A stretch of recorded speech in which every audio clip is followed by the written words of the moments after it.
Olha, agora vamos ver a íntegra da entrevista do presidente Lula a Cristiane Amanpour, da CNN.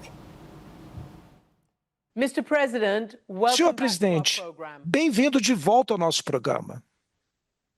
O prazer é meu, Cristiane, poder falar com você mais uma vez e falar com o povo americano. Bem, isso é uma coisa boa, porque eu queria lhe perguntar, em primeiro lugar, como é que você se sente levar um tapa na cara com 50% de sobretaxa de um maior país do mundo, que é os Estados Unidos? Olha, Cristiane, para mim foi uma surpresa, não só o valor da taxação, mas como é que foi anunciado. Eu penso que falta um pouco de multilateralismo na cabeça do presidente Trump. E ele sabe que um problema desse se resolve numa mesa de negociação. O que é que eu estranhei de fato? Nós estávamos negociando com os Estados Unidos já há alguns meses, o meu ministro das Relações Exteriores, o meu vice-presidente da República, que é ministro da Indústria e do Comércio, estavam negociando. Dia 16 de março, nós mandamos uma proposta para o governo americano, depois de 10 reuniões, mandamos uma proposta dia 16 de maio, dizendo o que a gente queria e o que era possível acordar. Olha, para nossa surpresa, ao invés de uma resposta à carta que nós mandamos, nós recebemos a notícia publicada, sabe, no site do presidente da República, que não foi uma carta enviada diplomaticamente como a gente costuma enviar. Eu achei que foi um erro muito grande, um equívoco, porque a carta que o presidente Trump fez está cheia de inverdades. Primeiro, ele precisava saber que aqui no Brasil a justiça é independente. O presidente da República não manda na justiça. A segunda é que o déficit comercial não é verdade. Os Estados Unidos, nos últimos 15 anos, teve um superávit de 410 bilhões de dólares com relação ao Brasil. E terceiro, se a gente vai cobrar o imposto das Big Techs, é um problema do governo brasileiro. Olha, se a gente cobrar uma taxa alta e eles não se contentarem, olha, se estabelece uma negociação entre o governo. É assim que funciona o multilateralismo. É assim que funciona o comércio mundial. É assim que o Brasil age. O que não pode é o presidente Trump esquecer que ele foi eleito para ser presidente dos Estados Unidos e não foi eleito para ser imperador do mundo. Seria muito melhor se estabelecer uma negociação e fazer um acordo possível, porque nós somos dois países que temos uma reunião muito boa há 201 anos. Então, ele está quebrando todo e qualquer protocolo, toda e qualquer liturgia que deve exigir o relacionamento entre dois chefes de Estado. Foi muito desagradável, nós estamos tentando conversar com as pessoas, agora nós estamos também preparando a nossa resposta. O que eu tenho dito publicamente é que nós vamos utilizar todas as palavras no dicionário tentando negociar. Se não der negociação, você pode ter certeza que a gente vai recorrer à OMC, ou podemos recorrer sozinho, ou poderemos juntar um grupo de países e recorrer, ou poderemos utilizar a lei da reciprocidade que foi acabada de aprovar pelo Congresso brasileiro. É assim que vai ser. Eu lamento que dois países que têm uma relação histórica de 201 anos precisem estar brigando na justiça porque um presidente não respeita a soberania do outro. Senhor presidente, deixa eu levantar algumas questões que o Trump falou. Em primeiro lugar, falando sobre, como você acabou de mencionar, o Procurador-Geral da República, da AGU, disse que, de acordo com os dados dos Estados Unidos, o Messias escreveu que tem um superávit com seu país que era 7,4 bilhão no último ano. De acordo com seus números, chega a quase 30 bilhões, fazendo que o Brasil é o terceiro maior contribuidor para o superávit mundial dos Estados Unidos, quando você inclui os bens e serviços. E como você diz, nos últimos 15 anos, os Estados Unidos têm uma superávit de 410 bilhões. Nessa questão do comércio, que o Trump gosta de dizer, a América está sendo explorada pelos seus... Por que ele tem essa ideia? Por que ele acha que tem um déficit com esses países todos e com o Brasil? Ou por falta de conhecimento ou por falta de assessoria. Porque o déficit do ano passado foi de 7 bilhões de dólares para o Brasil. E nós continuamos achando que os Estados Unidos continua sendo um parceiro muito relevante para o Brasil. Nós tivemos um fluxo na balança comercial de 87 bilhões. Os Estados Unidos exportou para o Brasil 47 bilhões e nós exportamos para os Estados Unidos 40 bilhões. que são produtos que muitas vezes são empresas que levam o produto para lá e trazem o produto para cá. É uma coisa complicada que eu acho que vai ser resolvida na hora que os empresários americanos e os empresários brasileiros sentarem numa mesa e negociar para mostrar, não apenas ao presidente do Brasil, mas ao presidente dos Estados Unidos, de que a taxação foi equivocada, foi mal pensada e foi avisada no momento equivocado quando a gente estava numa mesa de negociação. Não é possível aceitar, sabe, que um país acha que pode, sabe, ditar as regras para outro país sem sentar numa mesa de conversação.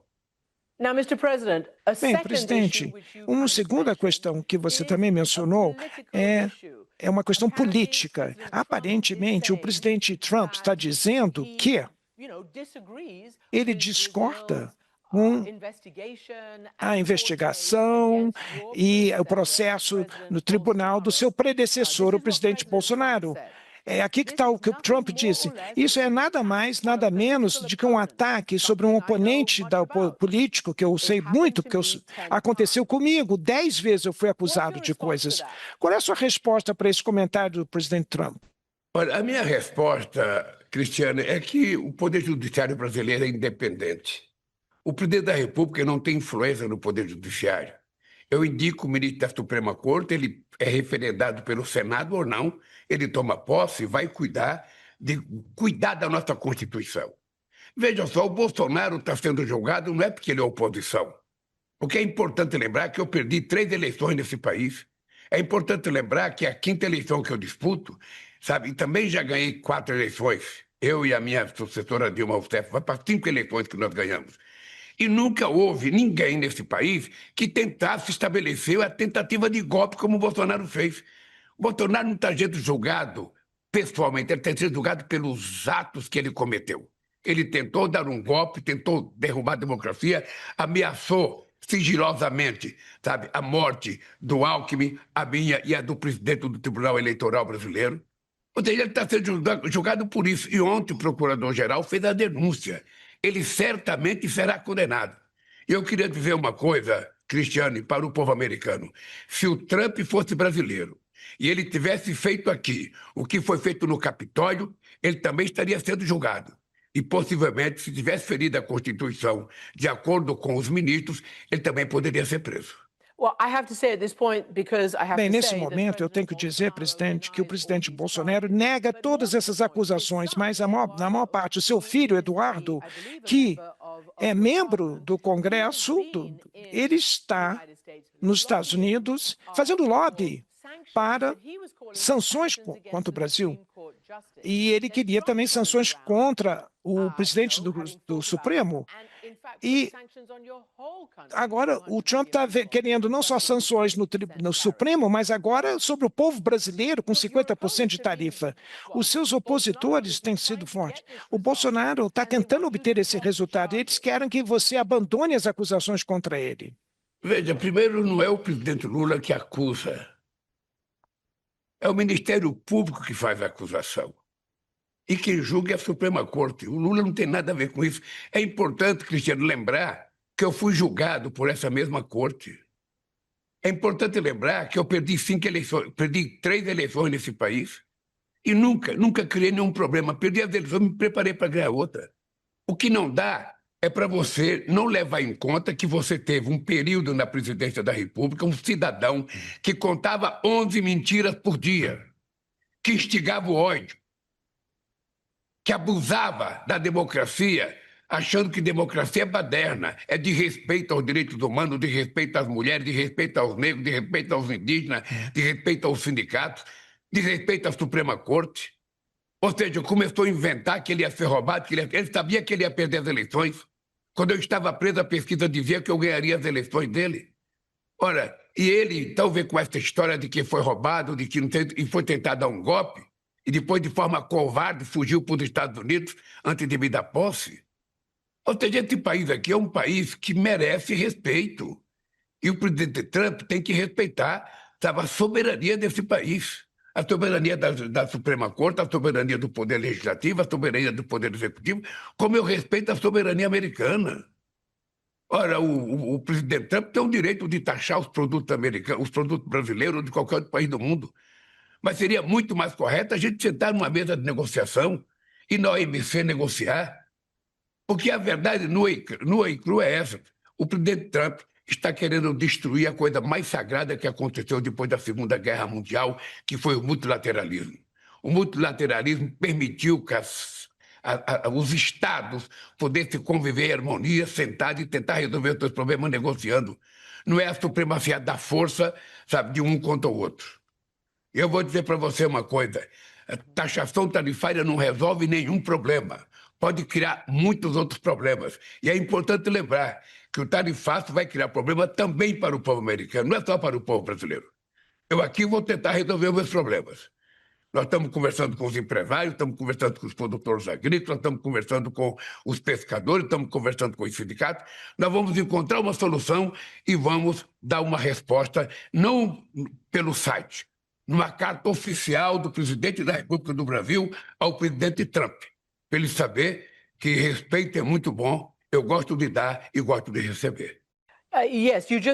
Sim, você acabou de dizer que a sua resposta vai ser uma carta oficial e não pela mídia, não pelas redes sociais. Então, deixa eu te perguntar, como você sabe, o presidente Trump ameaçou com tarifas de 50% para a China, depois voltou para trás e 50% ou mais para a Colômbia, depois a Colômbia recuou, aceitou e negociou uma outra, aceitou os deportados de volta para a Colômbia. Os povos nos vários países não querem provocar o Trump, porque será pior ainda enfrentar o Trump do que tentar chegar a um acordo. Qual seria seu plano econômico se você não concordar com o que o presidente Trump está exigindo e se você for atingido pela tarifa de 50%? Como é que você vai sobreviver? Que mercado você vai buscar, presidente?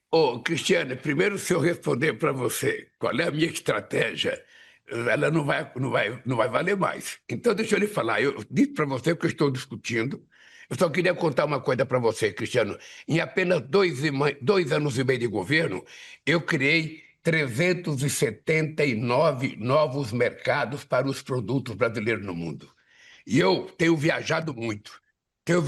E vamos fazer um acordo com a União Europeia, vamos fazer acordo com os países do ASEAN, vamos fazer acordo na América Latina, vamos conversar com o México, sabe? E nós vamos tentar procurar novos parceiros. E não vamos deixar de levar em conta a importância que os Estados Unidos têm para nós. Eu jamais imaginei brigar com os Estados Unidos. Você sabe, eu tive uma relação extraordinária com todos os presidentes, desde o Clinton, sabe, ao Bush, ao Obama, ao Biden. E eu espero ter uma boa relação com o presidente Trump. Agora, o que é importante ter em conta é o seguinte, é que é preciso respeitar a soberania dos países. É preciso respeitar as coisas que acontecem dentro de um país.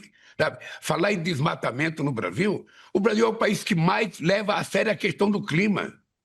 Nós já diminuímos 50% do desmatamento da Amazônia e o meu compromisso é até 2030 ter desmatamento zero na Amazônia. Aliás, eu espero que o presidente Trump venha na COP30, que vai ser no coração da Amazônia. Primeiro, para ele conhecer a Amazônia. Segundo, para a gente saber se os líderes estão falando a verdade quando dizem que estão preocupados com o clima. Eu quero saber se as lideranças estão, sabe, entendendo que os cientistas estão corretos ou eles acham que é tudo mentira, que não está acontecendo nada no planeta. Porque é isso que tem que dizer. Porque os países ricos prometeram, em Copenhague, em 2009, dar 100 bilhões de dólares por ano para, sabe, ajudar os países em desenvolvimento, os países pobres, e até agora nada. Agora essa dívida já está num 1 trilhão e 300 bilhões de dólares. Então, Cristiano, o que eu acho é que eu nasci na minha vida política negociando. Eu fui dirigente sindical, eu fiz muitas greves, eu fiz muitas assembleias, mas tudo terminava numa mesa de negociação. É na mesa de negociação que a gente resolve o problema, porque uma mesa de negociação é muito mais barato do que uma guerra, é muito mais barato do que uma luta. Não só não se destrói nada, como a gente não permite a morte de ninguém. Esse país, sabe, que está falando com você, que já é um país da paz. Nós não temos contencioso no mundo com ninguém e não queremos ter contencioso. Nós queremos resolver o problema numa mesa de negociação. Por isso é que nós mandamos, dia 16 de maio, as propostas para o governo americano. Bem, você fala e nos lembra muito bem que você foi um grande negociador. O presidente Trump também, ele gosta de se chamar de um grande negociador. Isso certamente significa que os dois presidentes, ele e ele, deveriam ter uma reunião para conseguir resolver isso. Mas você é da esquerda progressista, ele é da direita e tudo isso.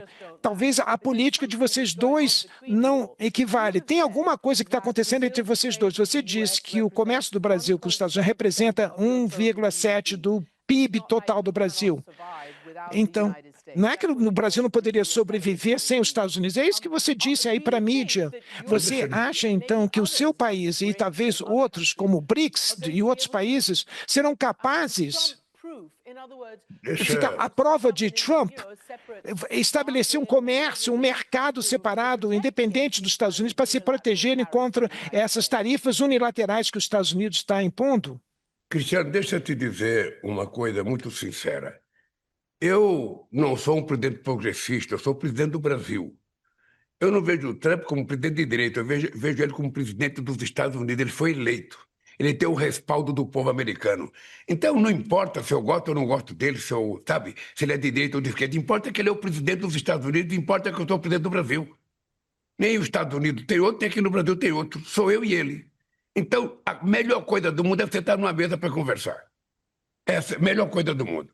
Até agora ele tem demonstrado que não tem interesse porque ele acha que ele pode fazer das tarifas que ele quiser. A segunda coisa, ninguém quer romper com os Estados Unidos, ninguém quer prescindir dos Estados Unidos. O que nós queremos é não ser refém dos Estados Unidos. O que nós queremos é ter mais liberdade nas transações comerciais entre os países dos BRICS. Tem gente que acha que quando a gente fala fazer negócio nas moedas dos países, que a gente está querendo romper com o dólar. É importante lembrar que em 2004, Brasil e Argentina fizeram um acordo para que a gente fizesse negócio nas nossas moedas. E isso é o que nós queremos, ver possibilidade de fazer acordo nas nossas moedas sem precisar que você fique pendurado no dólar. Esse é um dado concreto. Ninguém está pensando nem em criar uma nova moeda. Nós estamos querendo apenas fazer acordo e negócio nas nossas moedas. E é importante lembrar, Cristiano, que quando se fala dos BRICS, o BRICS é de esquerda, é importante lembrar que os BRICS têm 10 presidentes do G20. É importante lembrar que 4 presidentes dos BRICS foram convidados para o G7 no Canadá. Então é importante lembrar que nós representamos 40% do comércio internacional, sabe?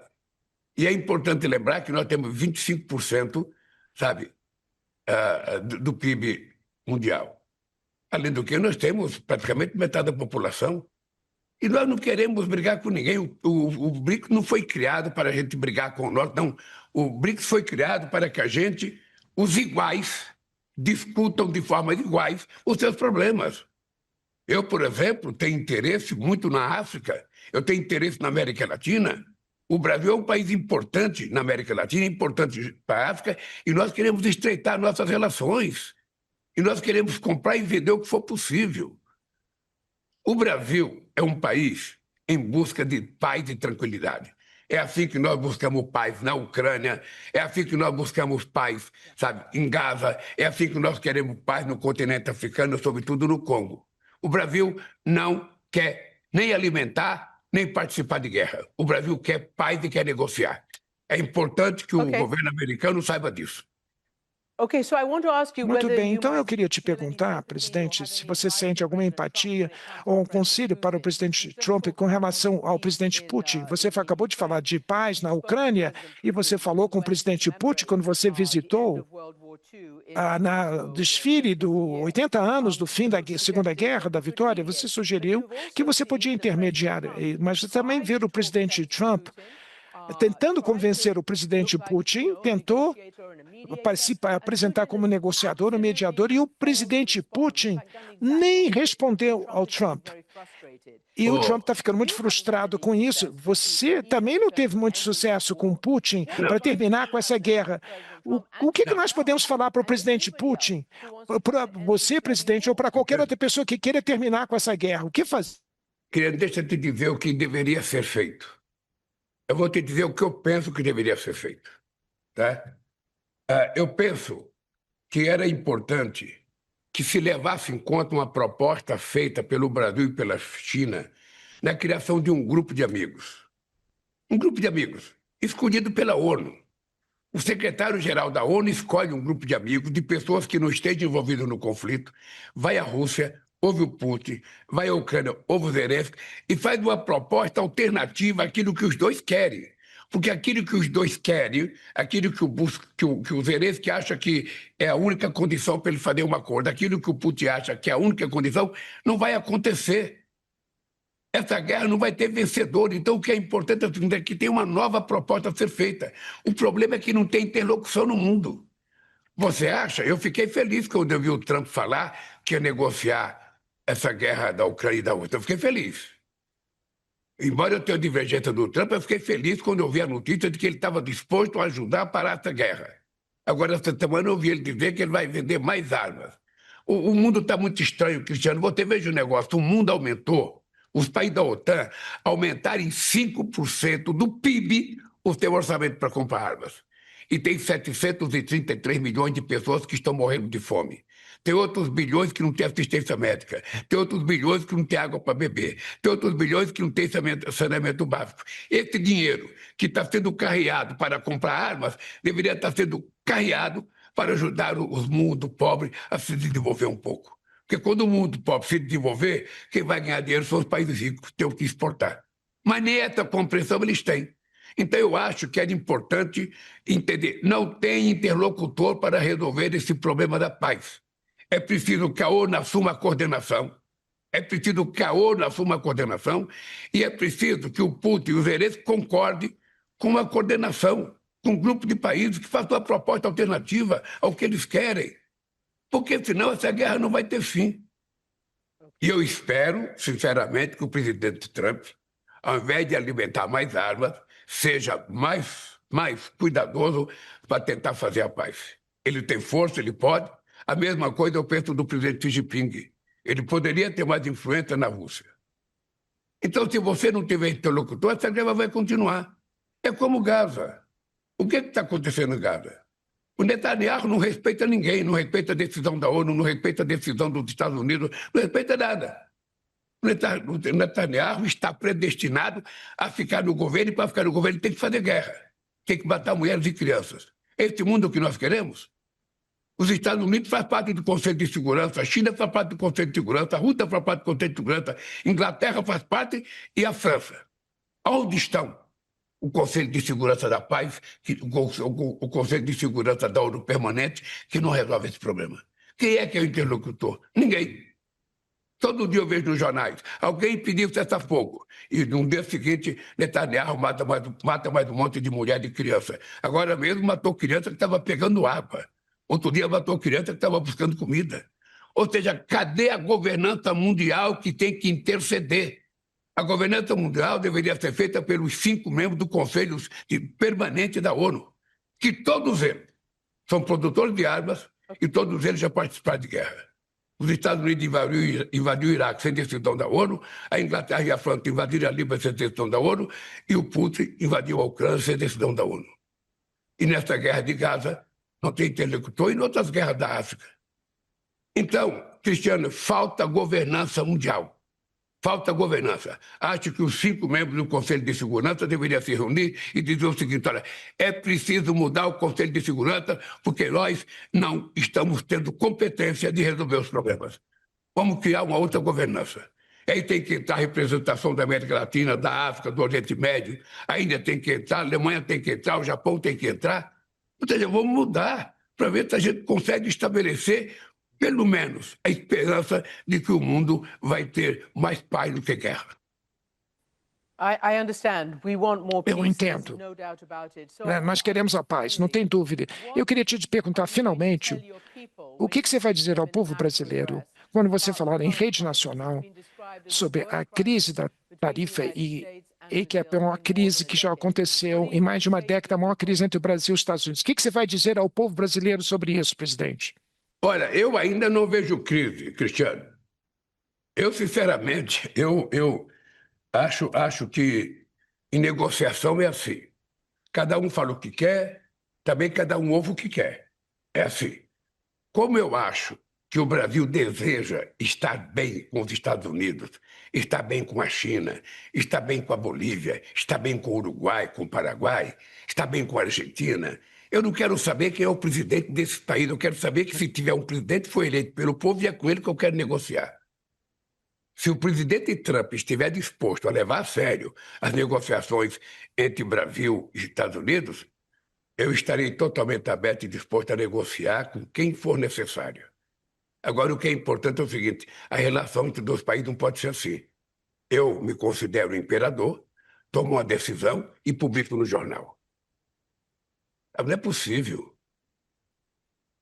Isso não existe no multilateralismo, é preciso respeito.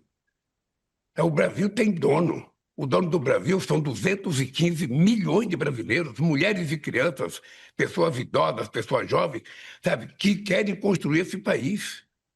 Estamos construindo esse país.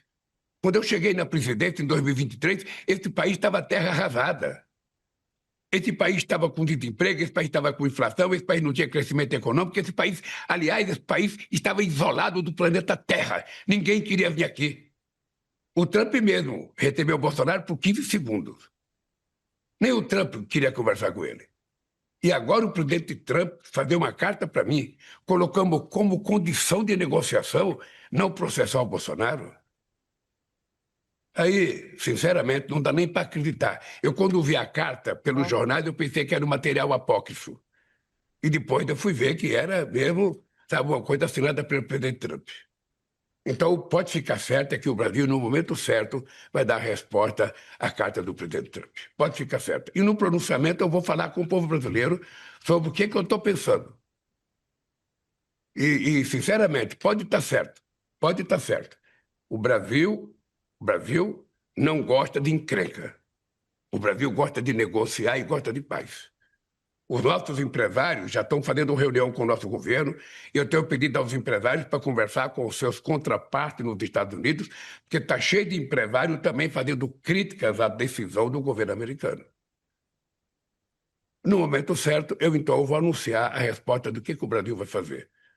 E pode ficar certa que eu farei com muito respeito aos Estados Unidos, porque a gente tem que admirar, sabe, os Estados Unidos por ser a maior potência militar, a maior potência econômica, a maior potência tecnológica, sabe? E que precisa admitir o jeito de organização. Como é que você acha, Cristiano, que eu vou aceitar um cidadão presidente da OTAN que eu nem conheço, nem sei quem é, dar palpite sobre o Brasil? É preciso que as pessoas respeitem. Quando eu fui eleito a primeira vez, em 2003, um cidadão que era subsecretário, sabe, do Bush, deu um palpite na economia brasileira. Eu falei, eu não quero saber, sabe, do sub. Eu quero conversar com o presidente Bush. E fui chamado para conversar com o Bush dia 10 de dezembro de 2003, quando ele estava alucinado para fazer a guerra com o Iraque. E convidou o Brasil para participar da guerra. Eu disse para o presidente Bush, a guerra do Brasil é contra a fome no meu país. Tem 54 milhões de pessoas passando fome. Eu não conheço Saddam Hussein, nunca fui no Iraque, está a 14 mil quilômetros do meu país, eu não quero guerra. Eu quero é fazer uma guerra contra a fome e vou acabar com a fome.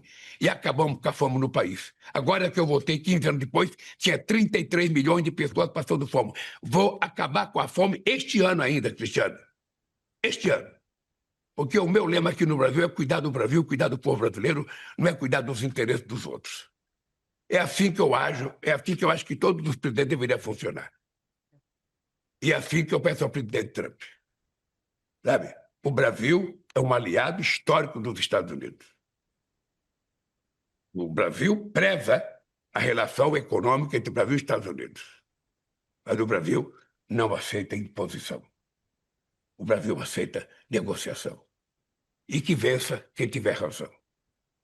É assim que eu vou tratar essa nossa relação, que eu tenho tempo ainda, até o dia 1º de agosto, para dar minha resposta, sabe? E ela será dada da forma mais tranquila possível.